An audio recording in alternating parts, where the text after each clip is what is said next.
everyone, welcome back to our channel. We are the Adebayos. and you're here once again on this episode of Conversations with the Adebayos, and we're going to be continuing with the conversation that we had last week, right? Yes, about singleness. Yeah, singleness. So this is episode 2, singleness part 2. Yeah. So in this video, he's going to be asking me some questions and I'm going to answer them. So it's going to be just me. This interview is going to be me, basically, right? Okay. Yeah. Right? Yeah. Okay. Okay. So, and one more thing. If you've not subscribed to this channel, kindly subscribe, like, share, share it around. Yeah, and also hit the notification. Yeah, the notification bell. So anytime we drop The new video, you'll be the first person to see it. yeah, you get the alert. And thank you for sticking with us. Yeah. Okay, so let's go. The first question is I would like to know what are your thoughts and your mindset about the kind of man you want to get married to. We have different thoughts about. We try to picture the way our wife will be, our husband, my future husband is going to be, but we don't know that there are more to these things. Yeah. Because as I said last episode, that marriage is a lifetime contract. It's another journey of life. Yeah. So some people will be like, okay, I want my man to be very rich with cars. Some will say, I want a tall, dark guy with 6 packs. Why some ladies will be like, I want a man apart from same religion. Some people will be like, I want a man that will be going to the same church with me. I want a man that will be of the same tribe with me. You understand? Yeah. But some people it still end up like, okay, some people desire a tall guy with packs. But why some people keep meeting people with big tummy, people with 0 packs, 6 packs coming soon? Why some people desire young guy or older men keep coming their way? Yeah. So what was your mindset about the kind of man you want to be with while growing up when you were a teenager? Okay, so my mind, my desires, when I was a teen was my desires were a little bit very, very different from what I desired and what I desire now in my 30s. So when I was a teenage, I remember the prayers that I used to make. Okay. Very foolish prayer points. You see this 6 pack that you just said? Yeah. That's why no, in fact, so when I was a teenage, there was this movie that's called Troy. Okay. And so there was this actor, Brad Pitt. So after watching that movie, want a fighter, a war. I said, God, give me a husband that is tall, handsome, 6 pack like Brad Pitt. That was what I wanted. That was my thought when I was a teenage. So you see how weird it was. But apart from that, I've always wanted someone. There's one particular prayer that I've always made to God. I've always told God I don't want to be with someone who's going to maltreat me. Okay. Someone who is going to hit me, be violent with me. That has always been kind of fear while growing up. I never wanted to marry someone of that nature. So yeah, that was what I was thinking as a teenage. So these are 2 parts. So I guess I was thinking the foolish thing. And then on the other side, I had also this one stuck in my heart, which I actually carried through as I grew up. But then my preferences changed, as I evolved and became a woman. They really changed. My mindset changed. So it was no more 6 packs. Even though the beauty they say beauty is in the eye of the beholder, right? Yeah. So what I wanted to say is that in as much as um we want I want when I grew up I wanted yeah, a Christian, a prayerful man, not just a prayerful man, but a man who had a relationship with God. That was the most important thing for me. So he was meaning that he was born again, but then he had a relationship with God. I won't lie, I'm still human. My man has to be fine. Okay, there's this saying that says beauty without character is zero. Mm-hmm. Sometimes your some of maybe your friends or your mother telling the child like, with this your character, do you think you can get a good man? With this your My bad mom character, always say that to with me. this your bad character, can you you understand? So can you be with a man like, okay, while growing up when you were Yeah. single, can you marry someone that, okay, the man is handsome but with a bad character? Mm, You understand? The person is handsome. Can you marry someone that's handsome, be it handsome or ugly, mm. but with a bad character? Or you don't care about a bad character, you just want someone that's good. I said monkey no fine with mama like her. You just want the man that's you just want the man to be handsome. You don't care about the character. No, at 30 years old, hell no. We're not even rooting for that. Um, when you're a teenage, like I said before, Mm, those kind of foolish prayers, you make mm, them because I feel like you've not seen reality, you don't know, what life is. At even at 20, your early 20s, your hair is not clear yet. There are some people that are matured, mm, okay? But then, even in that age, your head is not still, in the right place. But when you click to your 30s, late 20s, your mindset completely changes. And my mindset changed because of the kind of people that I met on the way, the kind of guys that I met on the way. So lucky for me, I never met any ugly guy. So they were all good looking men. Okay. So I also met guys that had bad character. Did I still want to add this was in my 20s and also maybe in my 30s as well. So God saved me for that one. So did I want it to be, let's just say that not that I wanted to be only just because of the beauty, but I felt like I had this mindset that I could change the person, which is so stupid to think. Because along the line, I realized I understood so many things and I grew up. I came to understand so many things about men and, and life, okay? And marriage as well. mm. So I rather go with peace, good character, because honestly, we're married now, Mm. and it's dawned on me that it is better peace than beauty. Yeah. Do you get me? It's better to come back home and you have a man that loves you, that cherishes you, that welcomes you. You know, I mean, then, like you said, beauty is on the eye of the beholder. So, what is beautiful for me might not be beautiful for you. What is Yeah. handsome for you is not what is handsome for me. So, it varies. Beauty Yeah. varies. Okay. So, yeah, but the most important thing when you're now making decisions of marriage and who to spend the rest of, beauty becomes like the what is it called? The ice and sugar, Okay, husband. yeah, on the cake. Okay, okay. Yeah. What matters is how the person treats you. Yeah.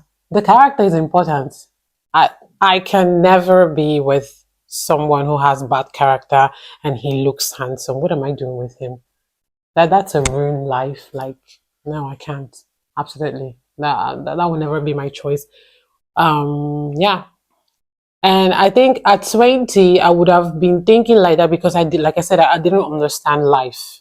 So, but now that I know better, never, I can never, never. I choose peace than war. Yeah. I'm not doing anything with six pack is is nonsense. Okay, it's nonsense. if you meet a guy and he doesn't have six pack and probably he has a pot belly, but he's so caring, he's so loving, Six packs coming soon. it doesn't matter. I've learned this, that relationship is work, marriage is work. Mm. If the person is not, you know, you both should go on diet. I don't know. Help him, encourage him, go to the gym, you know, build the man that you want Yeah. to have. Encourage him to, I didn't say change him because you can't change him. We are adults. But you can encourage him to take more care of himself, you know, go to the gym, eat healthy, prepare him healthy food, you know, things that will make the pot belly to go away. Yeah, rescue him from that, and probably you will get your prince charm. But all the same, what counts at the end of the day is how you feel. Okay, when you, there's nothing more beautiful than you come back home and you find peace, heaven. You just come back home and your joy is filled in your heart, Mm-hmm. right? And yeah, peace, joy. These are things that you can't buy with gold. Money can't buy them. So you rather be with the man that brings peace with you, brings you peace, rather than being with a guy that he's handsome, but then he treats you like a piece of trash. Does it make sense? Yeah. Sometimes we are lost with the beauty. Seriously, some people that doesn't their character stinks. Mm-hmm. Yeah, I've met them. Character thing. So Mm-hmm. that's that for that. Yeah. So the next question is how were you able to guide your heart while you're single? Like, oh, maybe you go to marry, you see people getting married, you know your gender, especially your gender. You're quick to say, oh God, when? Seriously, you're always fast to say, God, when? Yeah. Or how were you able to to guide your heart? So Oh, it was hard because I didn't get married like my fellow girls that we grew up in church. Some got married at the age of 23, 24, 25. I didn't get married at that age. So I got married recently. Was it easy? No, it wasn't easy. How was I able to guard my heart? God's grace. okay, It was just God. But then I would also say um, I really love God yeah, so much. I really love God so much that there were really standards. There were boundaries that I couldn't, that nobody could break. And I kept them for God, for God's sake. And keeping those boundaries was hard. It made it hard to find the right person. At some point, I was like, gosh, is there any, am I making mistakes of keeping these boundaries, you know? But it was hard, yes. And then you see your friends, your best friend, this one's getting married, this one is also getting married. I'm human, of course. You go back home. I mean, at some point in the life of everyone, woman, man, you want to come back home. You want to have, you know, someone to cuddle with, you know, speak to. You just want to have another human being to share life with. There comes a lot. There comes a time in life when you need that. Okay, except if you're Nazareth or you're Paul, the apostle who never got married. But the scriptures made us to know that God created man and he saw that it was not good for him to be alone. So there was a reason why a woman was created. Yeah. So for me, it was tough. What helped me was church. The Bible says faith cometh by yeah, hearing, yeah. right? So constantly surrounding myself with, you know, environment, people, you know, Christians, word of God, messages. Yeah, that was what kept me moving. And also I really, like I said in the previous video, I really had a good squad of solid Christians that were always giving me advice. My aunt, which I thank the most, my parents. I really had people that I had mentors that were really directing me. So that also helped in keeping it together. But sometimes it was so hard. It was hard. Being a Christian and trying to keep God through in this time and age that we're in with boundaries, it's hard. Let's not lie about it, it's really hard. But it becomes easier when you know why you're doing it and who you're doing it for, then it becomes easier. The journey becomes easier. But if you get stuck in the why and in the desperation, could I say, the sadness and the why is not me, you're gonna get lost. You will lose it. So keep on trusting God. I repeat it again, and I said it in the previous video. If there is anything that I know is that God has a track record of not failing. He has not failed other people. So even if he fails you, he has never failed other people. So he doesn't fail, and he will never fail, and he's not going to fail you. It might come late, but it's going to be nice, good. I'm a living witness that delay is not denial. And when God gives you that package, that man is gonna worth it. It's gonna worth the wait. It's gonna worth every other storm that you've gone through. So yeah, God over everything. My faith in God was my motto. Yeah, because I really love God so much, and I do not want to do really anything that will hurt God. But most especially, I don't want to end up being with someone that was not meant for me. Yeah. Okay. Lastly, Mm-hmm. is there something you think you want to emulate from? Okay, now that you're married, Mm-hmm. is there something you think you want to emulate from your parents' lifestyle? Some child grew up in a family where there's no love, where there's no togetherness, where there's no peace, where the mother doesn't respect the father, or the father becomes a Mactaz, start beating a fighter in the home. Is this unique thing you think you want to emulate from your parents? Like, wow, this thing I really want to emulate from my father. From okay, now I want to emulate from my mother.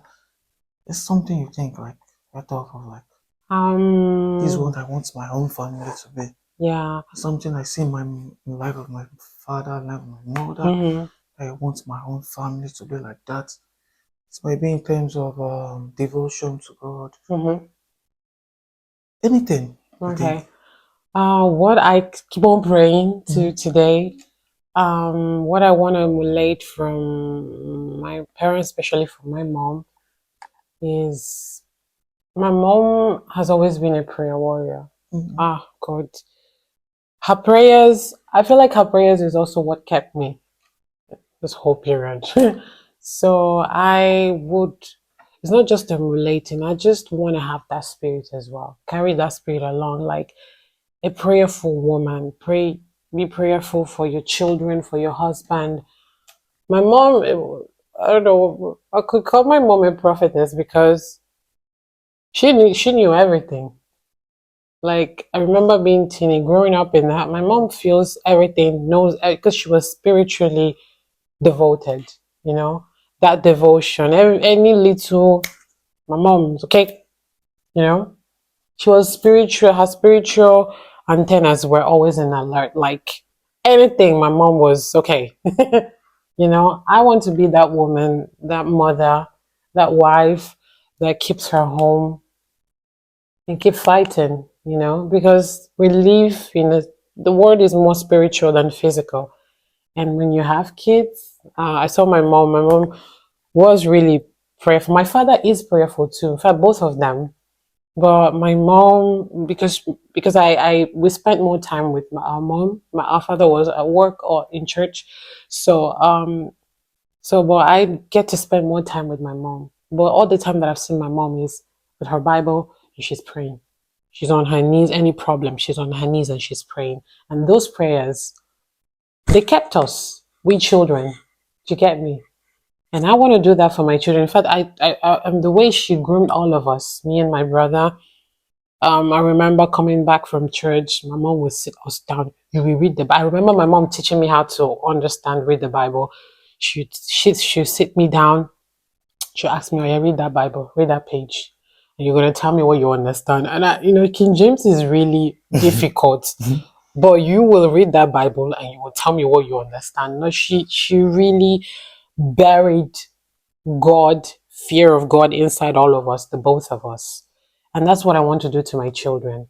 I want to cultivate that culture, that awareness to my kids. This is what I want to learn. I've learned, but I want to, I don't know, by faith, pass it to my children. And I believe that then the next generation will keep on, taking it through. That's really what I really love. And another thing from my parents that I really love about them is the patience, the unconditional love, despite whatever, despite the storm, despite family members, their love is unconditional. I don't know, my parents have gone through storms of life that could break anyone, but they're still together in God, doing the work of God. And that's what I want for my home. I just want to keep that because that's a great legacy. Unbreakable. Like, if you see them today, yeah, they might even argue, quarrel. It's like these people, they're just quarreling, but they have this unconditional bond together. That's what I want for my home. Patience, the patience that my mama had. Because I don't know. Like me, apart from the parental love and care, communing with God, my father doesn't joke with that morning devotion. Oh yeah, we too. My prayer Night don't and joke with morning. it. Oh My God. prayer don't joke with it. Yeah. Like in my house, I think we're having a church. We have a drummer. My brother drums. Yeah. We have great singers. Oh yeah. So it's always nice. And Yeah. also, my father doesn't joke with it. Oh, even Children today. education, like Yeah. my father will make sure he pays the school fee. Mm-hmm. My father doesn't joke with that. No, yeah, even in our house too, like morning devotion, night devotion, oh my God. But then they were endless. My mom used to stay like, oh Jesus, like literally we'll go on okay, on the weekends when we will not go to school. So we'll have devotion in the morning and we'll have the night devotion. Just that those nights and morning they last forever. But then despite how long they lasted, they builded us. Yeah. Okay? Like the tragic part is that they will last like hours, but they builded us. Of course, I'm not gonna take that long with my children, but they really made us who we are today. And the Bible devotion, reading, like read this chapter, explain it to me, being able to explain the Bible. Some kids don't know how to do it. You Yeah. understand? So tell me what you understand from the scripture that you read. What is the message that you get? So my mom would always do this thing. Oh yeah, that scripture, that part, that verse. So yeah, bring out the message from it. What is God telling you from that? That's how my mom trained us. That we're like building, even though we do not understand, we're not understanding anything as why we're kids, but that builded us. Prayer life, it doesn't matter, all of you, you will pray. You will kneel down and pray. You will fast and you will pray. And this is who we are right now. It built my faith, and this is why I hold on to it. And I'm not living because God is everything for me.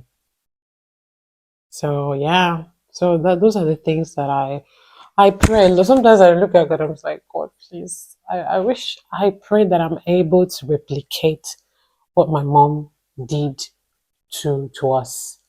Like I pray I'm able to handle the legacy because it's a legacy that builds you up and that makes you. I mean, it carries so much. How will I? So much power. Yeah, so much power. And I pray to do that for the next generation. Honestly. Yeah. So thank you for being with us. This is our time for today. Mm-hmm. We'll be signing out now. Yeah. Don't forget to subscribe, Yeah. share, like, and hit the notification button. Mm-hmm. So see you in our next video, and hopefully you guys will come back again to watch us. You can also, leave comments and, comment section, your thoughts, what you think. How was your, when your, what would you, what were your thoughts as well? What would you want to copy from your parents, from your home? And yeah, And if so there's something you think we should talk about, yeah, you can just drop in the comment section. mhm. So far so good. I'm seeing a lot of nice comments. So Yeah. thank you very much for the people that are following us. But for our new followers, right? So Yeah. this past week, I saw some few quite new followers. Thank you so much. Thank you for joining this channel, and we hopefully pray to give you keep on giving you substance. Okay, so Thank bye you. bye. Thank you very much. Bye. See you again.